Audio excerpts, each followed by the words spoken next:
Okay.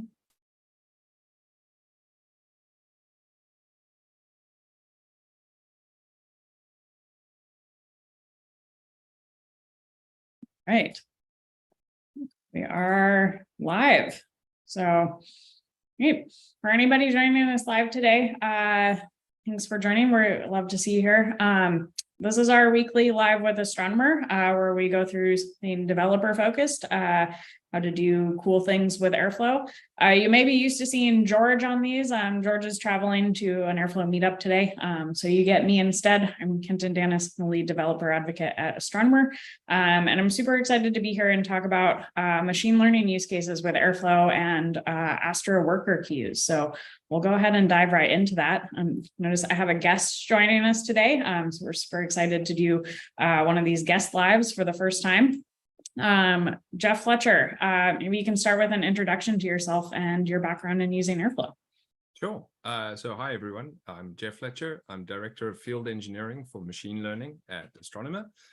I am about a year and 18 months into understanding airflow. I came from a company previously where I was a machine learning specialist. And I spent a lot of time in kind of whole data engineering pipelines and different components for building machine learning implementations, and then started to look at how I could implement some of that learning inside Airflow. I came at Airflow, I guess, probably more with a machine learning lens than I did a data engineering lens. So to me, it made sense to be able to have each of the individual Airflow tasks just have all of the data inside it and do all of its processing. That was how I looked at the world. And I then had to learn about XComs, and I had to learn about kind of Celery Worker and the Kubernetes executor and all of those bits and pieces, and kind of understand the capabilities, limitations, those type of things. And one of the things is that machine learning workloads tend to be much more variable in size in the context of Airflow.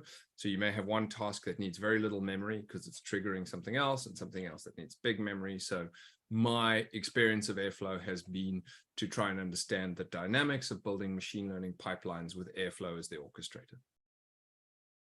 That's great. Well, again, really excited to have you here. We talk a lot on Live with Astronomer and our other content about kind of data engineering use cases, which are often described as Airflow as bread and butter, but it's really also very commonly used in data science, kind of as you've described. Maybe you can take best kept secret. Yes, exactly. We love using it for those use cases as well. Maybe you can take a step at a bit of a higher level and just define ML orchestration. This is a term that we hear thrown out a lot in addition to kind of ML ops. So maybe talk about what does that mean and where does Airflow fit into that picture? So ML ops, I think, is kind of a high level set of all of the processes used in deploying and maintaining machine learning models. So a machine learning model generally is a mechanism, a model that can make a prediction for something that you don't know. So if you want to work out a forecast for a particular area of sales, or you're trying to generate some text or whatever it might be, it is a mechanism that can generate information that you don't necessarily have, but you have something that looks similar in terms of your data. Now, a lot of these things get deployed into companies, and ML ops is the process of taking training data, extracting features, training models, trying different forms of iterations of that model, putting that model into production and monitoring it as you go. So all of that is what we consider ML ops. But this process, whether it's a workflow or a pipeline, and we can kind of use those words interchangeably, needs to be managed or orchestrated. So an orchestrator in context of ML ops is the tool that tells each of the other tools what to do in the process. So we first need to ingest some data. So there might be an ETL job that gets started, and the orchestrator starts that job. It waits for it to finish, and then it might trigger off a model training job or a feature extraction job. So you can see it's orchestrating a pipeline, which sounds very much like what Airflow does. Airflow is an orchestrator. So you get orchestrators that are focused on machine learning specific tasks, And maybe they have some slight nuanced differences amongst the other tools that talk about being ML orchestrators. They have some capabilities around variable sizes for tasks or for kind of tracking and making sure you're keeping machine learning training metadata as part of it. But fundamentally, an orchestrator, whether it is orchestrating in a data engineering environment, orchestrating in a DevOps environment, or in an MLOps environment, it is an orchestrator. And ML orchestration is simply the focus on doing that inside MLOps as opposed to inside some other place. Got it. That makes sense. I mean, Airflow, as you said, really is the perfect kind of perfect tool to do that with. As we talk about all the time, how it's an agnostic orchestrator. That's really where it shines. So that's really cool. You mentioned a little bit before, ML workflows often deal with larger data sets, and some of your experience has been kind of learning how to manage that in Airflow, which again, being very agnostic, has a lot of power, but isn't necessarily set up to manage that just out of the box. What are some scalability considerations when you're managing these types of ML orchestration pipelines from Airflow? So a lot of it is dependent on where you want it to run. The big thing from a machine learning perspective is that you want to have nodes that have different capabilities, because a model training run is something that might need a GPU or need lots of memory. The infrastructure is very different for different parts of the process. So feature extraction doesn't need nearly as much capability as, say, model training does. So from a pipeline perspective, an orchestration perspective, you are talking to different systems. So sometimes from a platform perspective, if you're trying to build this yourself, you might be using Kubernetes, and then you need different node groups, because most Kubernetes is it's a single node type for a node group. So we would have one node group that is for smaller capabilities and another node group that is for more memory intensive capabilities. Now, when I've done this with GPU stuff, and I've done this with kind of bigger machines, I've built each of those Kubernetes, process or Kubernetes implementations, and then I've created different node groups, some with GPU, some with this. But it's a lot of work. Like, it's a lot that you have to think about and understand. And then you're using the Kubernetes pod, or the Kubernetes not the Kubernetes, the KPO, Kubernetes pod operator, which is the mechanism to talk to Kubernetes, bring up a pod, and then do all that processing there. But I'm orchestrating away from me. So it is the complexity of knowing and building all of that infrastructure, and then at the same time using the Kubernetes pod executor, which just, it adds a level of separation that's slightly harder to deal with from a Airflow perspective. Like, getting data in and out of the Kubernetes pod operator is not as simple as it is inside the standard Celery executor or Kubernetes executor. So you do have to think about variable sizes, but you have to worry about Kubernetes, which I think a lot of data science and machine learning people don't want to have to be thinking about. Yeah, for sure. I think we hear all the time that, one of the hardest parts of working with Airflow is managing the infrastructure, which is what you're describing as kind of the key there. So less on the writing the DAGs part, more on kind of what they're running on. And that can be really challenging. Kind of related to this challenge, so Astronomer's managed Airflow service has this concept of worker queues, which can be used to create optimized execution environments for different types of tasks. Can you talk a little bit about what worker queues are and how they might be helpful for data scientists working in Airflow? Sure. So by default, when you run a task in Airflow, you have a kind of standard executor environment. So most people would know about the local executor. Then you have the Celery executor, which is kind of its own Python process for managing multiple things running in parallel. And you have the Kubernetes executor, which is going to go and request a pod from the underlying nodes. But generally, you have one kind of worker pod, so or worker node group. So you say, most of my tasks are not too big. I want to run 64 of them concurrently in a single pod. So you have a node group that might have, say, 32 gig of memory available in the pod. And each of your individual tasks are then split up into that. So let's say we're doing 16 tasks concurrently inside 32 gig. Each of those tasks has 2 gig available to it. But as you add more, as you start to scale up with the number of tasks, you're not changing the node type. Worker queues is the ability to say, I have different node groups that are available inside my Airflow cluster. So when we deploy with Kubernetes. We have pods for the Airflow web server, for the scheduler, for the triggerer, for the backend database. We have all of these different processes, and we have a node group specifically for executing the Airflow tasks.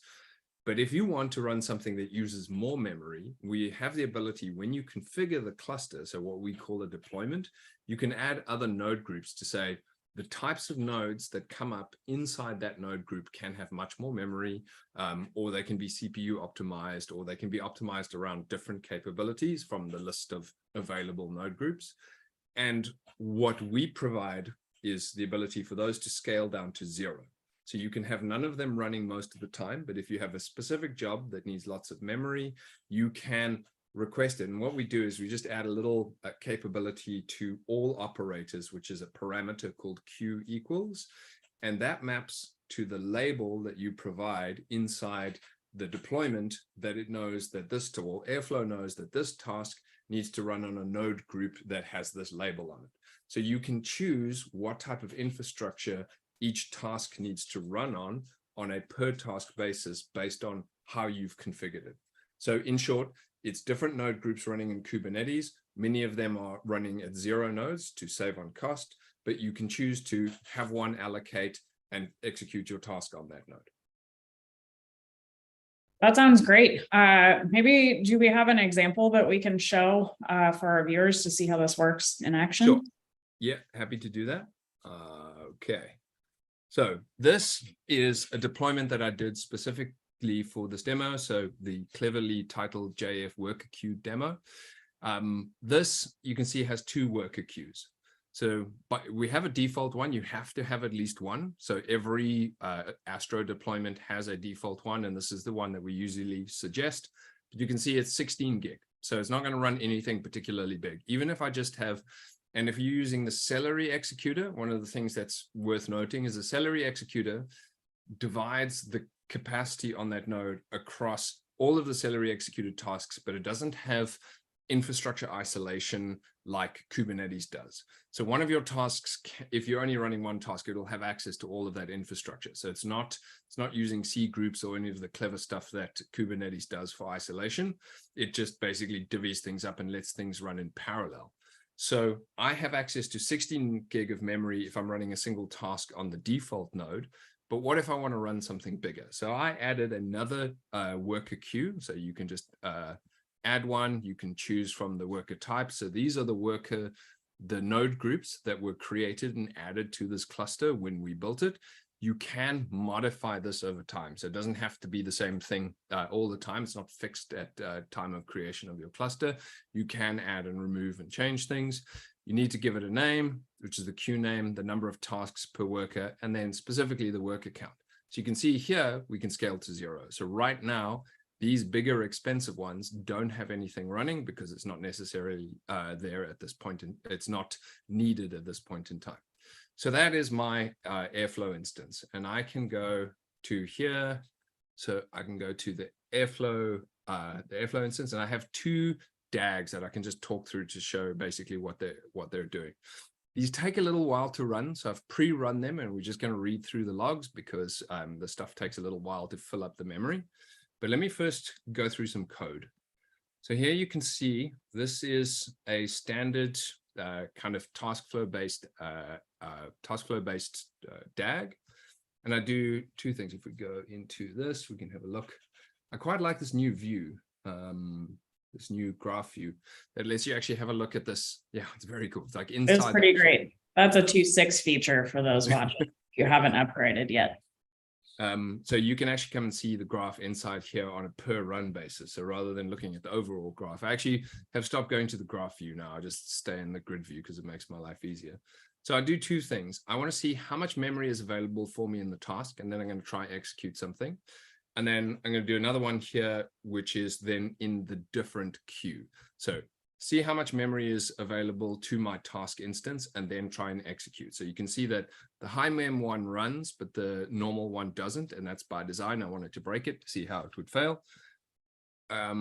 I'm running a thing called psutil, which is a Python package that will tell you the amount of available memory, kind of like the free command line utility in Linux. It just kind of gives you a sense of what's going on. And then for my actual task, you can see here that I've added the q equals high mem parameter. So that means that Airflow, the Astro Airflow knows that this task needs to run in a different node, group. There is a delay that happens when you trigger this, because if there's 0 nodes, one has to come up first. So these things don't always happen as fast as the other tasks will if it's the first time that node group is being used and there are no nodes inside it. So just bear that in mind as you go. But what I'm doing here is I'm loading this flights data set. The actual file is 2 gig big, but because of the Parquet arrangement and the way DuckDB tries to allocate memory, it fills up all of the space that's available. And you'll see that I can get it to run inside this task, but it won't run inside the one that doesn't have the high mem capability. So we go back here, let's have a look at the logs. So hang on, let's go to the first one, the normal one. Right, so this is telling me that there's 15 gig of capacity inside the environment that I'm executing that task. And when I try to run it, it loads and loads and loads, and then you get the infamous neg sig kill sig kill. So if you see that, it's the same as a Java out of memory error. So it's basically too much memory for that particular task. It crashes, but luckily the Celery executor is robust enough to know, okay, I've crashed the task, but I'm not going to kill everything. The process returns, and then you can try and rerun it. If we have a look inside the high mem queue, then you can see that I now have access to 62 gig. So there is this is the higher capacity that's available to me. And all I've done to change it is I've just said, this is the task that it needs to, the queue that it needs to run in as a parameter to the task. This would be the same as if you were using standard operators. So whatever operator you're running, this is a standard function or standard parameter that's accepted by all operators, because we've extended the base operator in order to make this work. And you can see, so 62 gig, and here it does work. So it actually runs and it returns all, what is that, 16 million rows of data for me. So that's the functionality that we're looking at. Where you get to things that you want to do from a particular specific ML perspective. If I go back to my DAGs, I have this one that is a random array demo. So I have here, this is more likely what you're going to see from the machine learning perspective. So you're going to have a NumPy array, and it's going to be a large array of data points. So it's going to be lots and lots of numeric information. So I created a NumPy array, and I just kept adding it into a DuckDB instance. So it's just a large array of numbers. DuckDB is very interesting from the perspective it does 2 things to the 0.8 edition, which is you can do outputs to tensors and outputs to NumPy arrays. So you can go from DuckDB to a NumPy array, and you can hand that NumPy array directly to your scikit-learn training model, or you can go to a TensorFlow array and you can hand that to a TensorFlow process. So inside here, we now have the ability to start to mix and match with data types and large memory data types. So this runs, it tries to see how many times I can create the data, and I actually managed to fill this up. So all 64 gig would be filled with data. I originally tried using, there's a thing called Faker to see if I could use different, like just standard rows of fake user-generated information. It was very slow, because it turns out randomness, if you try and do things in a very specific way in Python, is very, very slow, but NumPy is very quick. So that was how I was able to get it to work. And we can have a look, if we go in here and we have a look at the logs, you'll see the same. It starts, it tells me here, this is also a nice feature inside DuckDB. It'll tell you how much capacity. So you can do a SQL query to say, how much capacity do I have inside the environment that I'm running in? So it's useful, especially from a remote perspective. If you can't run things like psutil, you just want to see how much memory DuckDB thinks it has available. It then tries to run. It keeps going as I start to build up. In fact, it doesn't get past the first iteration. So I try and generate 10 million rows of random numbers, and it fails. But if I go here to the high mem task, you can see that it says I've got the same 53 gig. So that 53 gig is the amount available to DuckDB. So the processing overhead. The other one, the PSUtils, is telling you how much the whole pod has. This is how much excluding the overhead. So remember, there is Python overhead. There's a bunch of things that are running, and we just start to build. So we keep adding, and we eventually get up to, I think this is, where do we get up to? 1, 2, 3. That is 110 million random numbers, rows of random numbers. That's I think it's 100. How wide did I make it? 50 wide. So it's 50 wide and 110 million. So 64 gig, I use up all of it, but it was able to complete. Whereas if I tried to do this on the smaller one, it didn't complete. So now we're at the point where you can start to specifically target certain node groups for certain types of machine learning training. And you can also, if you're using DuckDB with it, you can start to then integrate with different known data types. So it works really, really well in a machine learning context to hand a NumPy array or a TensorFlow array to the process that you want, and then make sure that you're choosing the correct worker queue will make sure that your task completes. Jeff, this was a great demo. Thanks so much for going through this. What a cool feature. Worker queues are obviously very useful for really any type of workflow where you're dealing with larger data sets or you might need to customize your infrastructure for specific tasks. But definitely within that ML orchestration scenario, probably most people are almost always going to have to consider this unless you're running your models on very small data sets, which I found probably aren't as useful. So not probably as common there out in the wild. I think like also part of it is, and when we talk about ML orchestration, an orchestrator, people have a view that it only touches systems but doesn't participate in the data. So I wrote a blog post about this, but the idea is I think about it like a movie director. So it is effectively, you've got a script, and that script is your, that script would be your DAG, right? And you're going to say, you do that, you do that, you do that, you do that. And then the end result is the movie. So an orchestrator there is basically doing the job of a director.